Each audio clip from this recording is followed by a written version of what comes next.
Who will die faster? 4 tanks versus 27,000 ancient soldiers. Have you ever imagined the war between manpower and technology?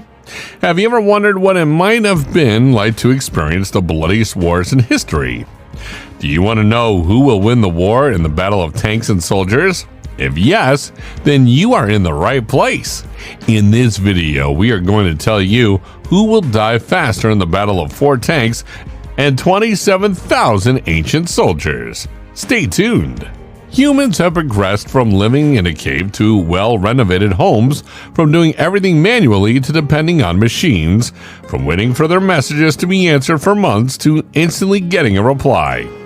Scientific advancements have indeed provided ease to human life, but this advancement is not only limited to domestic and industrial life. Technology has also been used to manufacture explosives and weapons. Humans have also advanced their military technology from the use of swords to that of tanks, missiles, and explosives.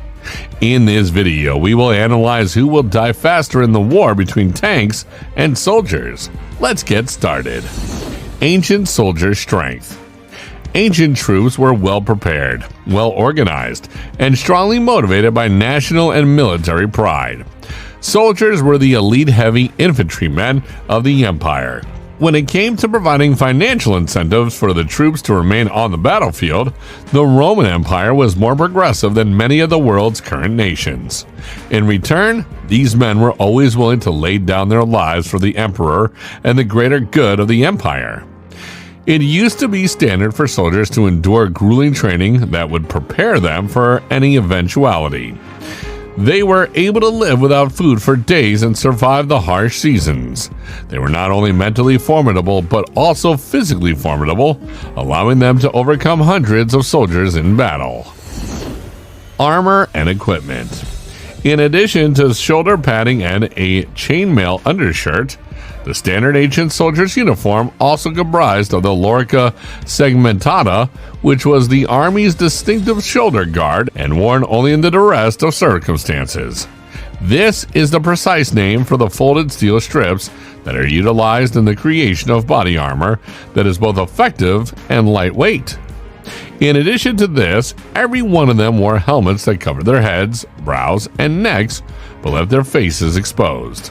Ancient troops relied on lightweight, easily transportable weaponry because of the long hours they spent on the battlefield. They used to have a pair of pilum javelins, which had a sharp pyramidal tip at the end of a long metal shaft and could easily pierce armor. Troops were taught to hurl these javelins with lethal accuracy before storming in to finish off any remaining enemies up close. A backup short sword in case their long one is captured by the foe, and a shield to block any incoming damage. The M1 Abrams main battle tank. It is the main battle tank, and it is known as the M1A2 in some circles. Since 1990, it has been a reliable structure on United States soil and a menacing piece of technology infrastructure. It is managed by a team consisting of 4 different individuals. The maximum speed that this tank is capable of reaching is 42 miles per hour, which is roughly twice as fast as the fastest human in the world. It is powered by a gas turbine engine that is capable of producing 1,500 horsepower. Armor and weapons of tank. The weight of Abrams armor is 68 tons. The tank has heavy metal armor that was designed to withstand enemy tank fire, improvised explosive devices, and rocket-propelled grenades. The majority of the tank is made up of strong-rolled homogeneous armor RHA steel plates, which are placed in between layers of more robust defensive material. The core armor is modification of the British Chobham armor, which consists of metal plates, ceramic blocks, and open space arranged in a certain pattern. In addition to the Chobham style armor, updated tanks include additional layers of steel and depleted uranium in their construction. The M1 Abrams has a potent cannon as well as 2 different types of machine guns at its disposal. The M256 120mm smoothbore gun is equipped with the ability to fire M829A4 advanced kinetic energy and advanced multi-purpose rounds. These rounds are more than capable of reducing even the most ferocious soldier gangs to ages. The The two secondary weapons are a machine gun with a caliber of 12.7 millimeters and a machine gun with a caliber of 7.62 millimeters. Both of these weapons can inflict catastrophic damage on opponents who are not armed with modern ballistic protection. Soldiers or tanks? Who has the upper hand? When we think of the war between tanks and ancient soldiers, various factors have to keep in mind. First of all, the numerical quantity, the number of soldiers or tanks we are talking about. Formerly, a regiment was a military formation consisting of cohorts, each of which was further subdivided into centuries, like modern infantries. This not only allows for a formidable combined force, but also for outstanding tactical versatility thanks to the high degree of autonomy between individual units.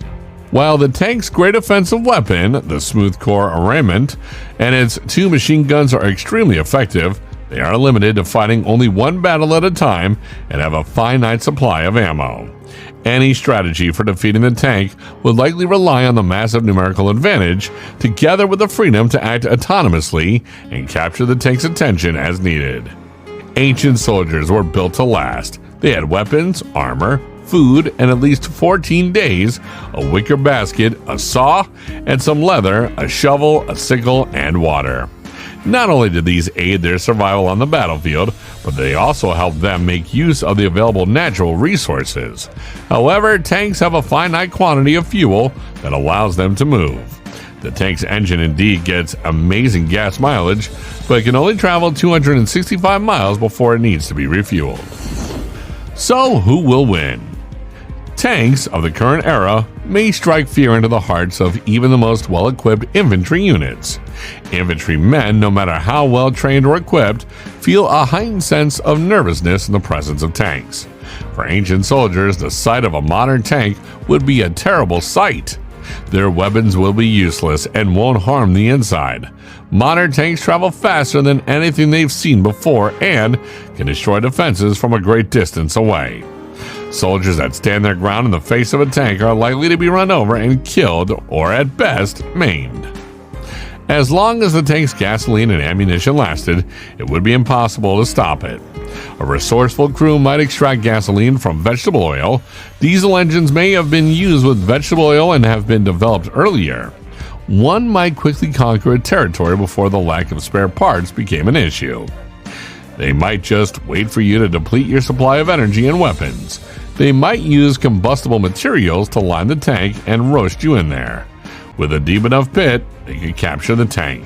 A tank could be damaged or destroyed by a sufficiently massive catapult, but this is quite unlikely to happen. There's not much you could do if some brave souls decide to climb on top of the tank. Once the apertures are covered, they can pry open the hatch, fire weapons, or pour substances through the openings. So it depends upon the condition whether the ancient soldiers will be able to overcome their fear and by using their creative minds can overcome them, or the tanks would be able to destroy the soldiers before running out of fuel. World War II. In World War II, Korean and Japanese soldiers were well armed with their weapons ready to fight the Soviet soldiers. They were unaware of the fact that the Soviet nation have advanced tanks that could destroy thousands of soldiers in minutes. The wave of shock and fear run into their body when they saw various tanks coming toward them. However, they controlled their nerves, and every single man with a bomb in the hand would jump under the tank to destroy it. This ends the video for today. What do you think? Who will die fast, 4 tanks or 27,000 ancient soldiers? Do let us know your answer in the comment section. If you've enjoyed this video, then like and share it. And if you've not subscribed to our YouTube channel, then smash that subscribe button and hit the bell icon so that you won't miss out on our new video. See you soon!